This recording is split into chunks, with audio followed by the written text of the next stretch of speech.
बिस्मिल्लाहिर्रहमानिर्रहीम अल्लाहुम्मा सल्लि अला सय्यदिना व मौलाना मुहम्मद व अला आलि सय्यदिना व मौलाना मुहम्मद रब्बिर व ला तुअस्सिर व तम्मिम बिल खैर रब्बि इश्रह ली सदरी व यस्सिर ली अमरी वहलुल उक़दतम मिन लिसानी यफ़क़हू क़ौली। अस्सलामु अलैकुम। अस्सलामु अलैकुम। वालेकुम अस्सलाम। कैसे हैं? ठीक हैं आप लोग? अच्छा चलें, ठीक है आप लोग। चलें हम अपना लेक्चर कंटिन्यू करते हैं फर्स्ट ईयर फिज़िक्स का। देखिए पिछले लेक्चर में हमने ये चीज़ स्टडी की थी कि फ़िज़िकल क्वांटिटीज़ और नॉन फिज़िकल क्वांटिटीज़ क्या होती हैं। याद है? फ़िज़िकल क्वांटिटीज़ क्या होती हैं? जिसको नापा जा सके। वेरी गुड, शाबाश। जिनकी मेजरमेंट की जा सके, जिनको हम नाप सके, उनको क्या कहते हैं? Physical quantities. मिसाल क्या दी थी मैंने?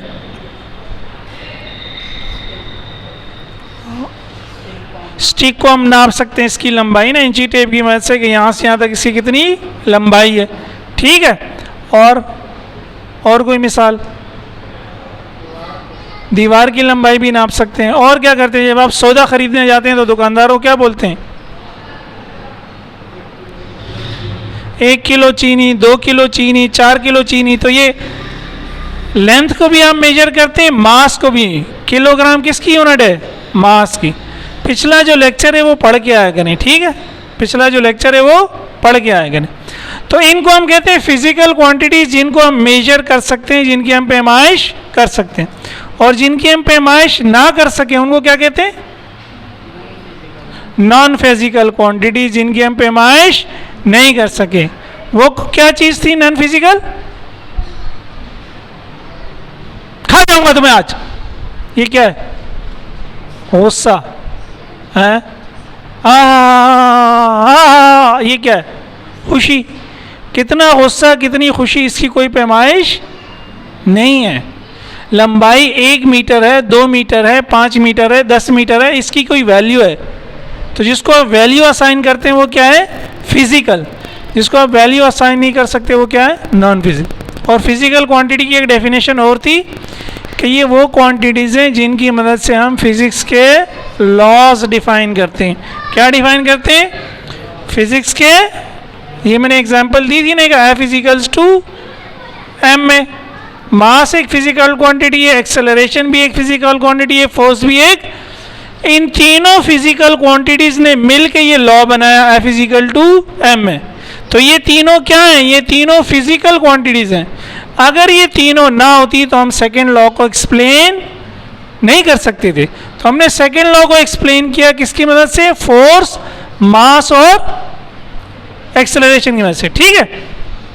फिर इस फिजिकल क्वांटिटीज़ के हमने कहा था 2 टाइप्स हैं, बेस या फंडामेंटल क्वांटिटीज़ और डिराइव्ड क्वांटिटीज़। ये लास्ट लेक्चर में पढ़ा हुआ है हमने।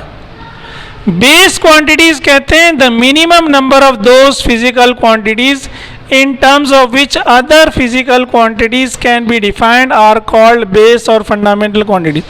वो कम से कम मिक़दारें जिनको इस्तेमाल करते हुए, जिनकी मदद से आप बाकी तमाम मिक़दारों को बयान कर लेंगे, वो क्या कहलाएंगी?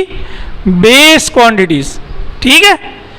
या दूसरी इसी बात को इस तरह कह सकते हैं, those physical quantities which are defined independently of other quantities are called के बाद वही आएगा, बेस और फंडामेंटल। ठीक है।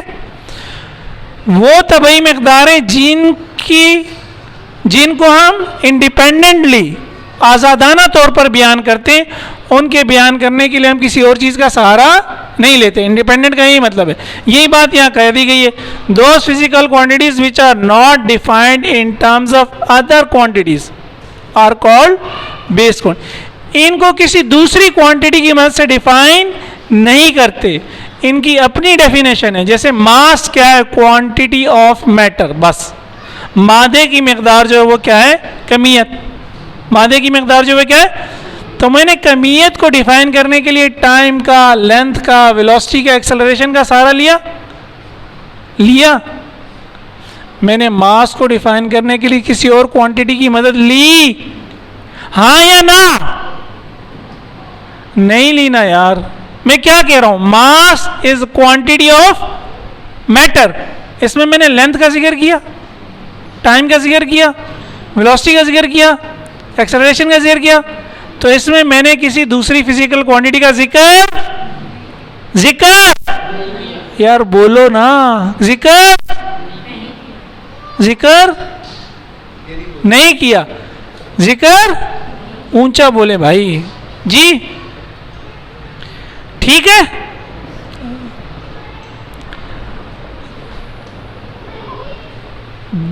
और डिराइव्ड क्वांटिटीज क्या होती हैं? Those physical quantities which are defined in terms of base quantities are called derived quantities. derived का मतलब ये, derived का मतलब होता है अखज करना, निकालना। derived quantities बेस की मदद से निकाली जाती है, इनकी अपनी डेफिनेशन, इनको डिफाइन करने के लिए दूसरी क्वांटिटीज का सहारा लेना पड़ता है, लेना पड़ता है, ठीक है। इसकी एग्जांपल्स क्या है? वही लेंथ, मास और टाइम। आप लेंथ क्या कहेंगे? दो पॉइंट के दरमियान जितनी जगह है वो क्या है? लेंथ है, बस ये लेंथ की डेफिनेशन है। मास क्या है? क्वांटिटी ऑफ मैटर है। लेकिन जब आप वेलोसिटी को डिफाइन करते हैं, लास्ट टाइम भी बताया था हमने, वेलोसिटी क्या होती है? Distance upon time. तो वेलोसिटी की अपनी डेफिनेशन नहीं है। वेलोसिटी, डिस्टेंस एक फिजिकल क्वांटिटी है और टाइम एक दूसरी फिजिकल क्वांटिटी है। इन दोनों फिजिकल क्वांटिटी की मदद से वेलोसिटी आई। वेलोसिटी की अपनी कोई तारीफ नहीं है। Distance per unit time. तो वेलोसिटी को डिफाइन करने के लिए मैंने डिस्टेंस का सहारा लिया, और तो ये बेस क्वांटिटी नहीं है, इसको दूसरों की जरूरत है, तो ये क्या है? डिराइव्ड है। ये डिराइव्ड, बार बार कह रहा हूं, जब मैं मास डिफाइन कर रहा हूं, मैं क्या कह रहा हूं? Quantity of matter. इसमें कोई और क्वांटिटी का मैं नाम ले रहा हूं, इसमें मास का नाम, मास में लेंथ का, टाइम का, किसी और का जिक्र नहीं आ रहा, सही है।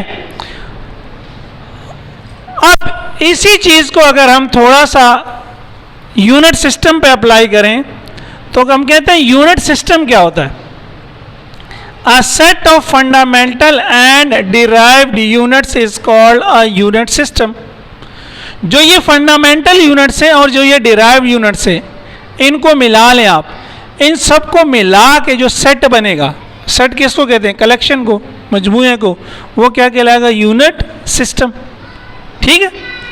तो लेंथ, मास और टाइम को अगर आप बेसिक क्वांटिटीज मान लें, लेंथ, मास और टाइम को आप क्या मान लें?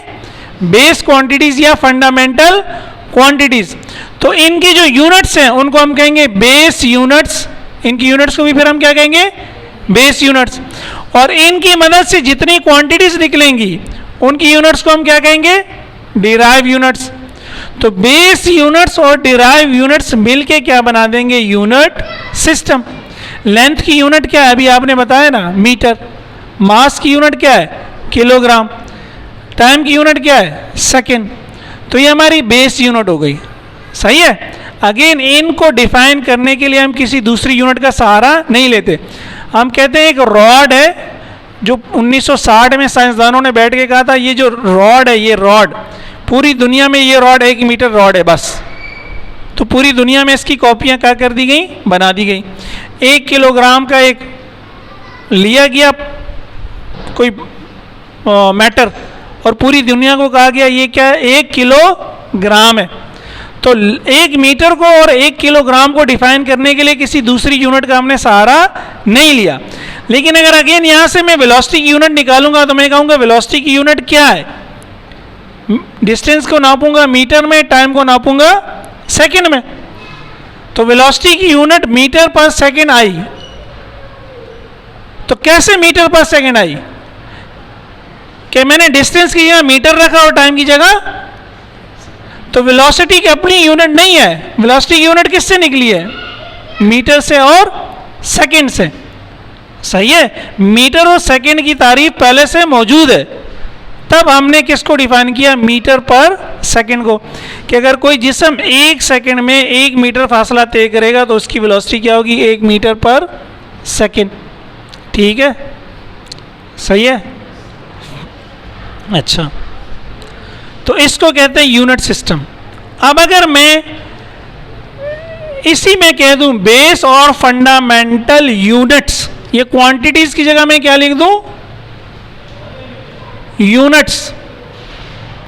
तो डेफिनेशन क्या होगी? The minimum number of those units in terms of each other units can be defined or called base or fundamental units. ठीक है, ठीक है। और those units which are defined independently of other units are called base units. Or those units which are not defined in terms of other units are called base or derived units, base or fundamental units. तो derived units क्या होंगी? Again quantities की units लगा दो। derived units क्या होंगी? those units which are defined in terms of base units are called derived। समझ रहे हैं? हर क्वांटिटी की कोई यूनिट होती है, तो जो बेस क्वांटिटी है उसकी यूनिट बेस यूनिट होगी, जो डिराइव क्वांटिटी है उसकी यूनिट डिराइव यूनिट होगी। डेफिनेशन वही है। जिस तरह हमने बेस क्वांटिटीज को डिफाइन किया बिल्कुल इस तरह बेस यूनिट को डिफाइन करेंगे, और जिस तरह हमने डिराइव्ड क्वांटिटीज को डिफाइन किया बिल्कुल इसी तरह हम डिराइव्ड यूनिट्स को डिफाइन करेंगे। ठीक है, ये समझ में आया? यहाँ तक उतार लो, फिर आगे मैं दोबारा एक्सप्लेन करता हूँ।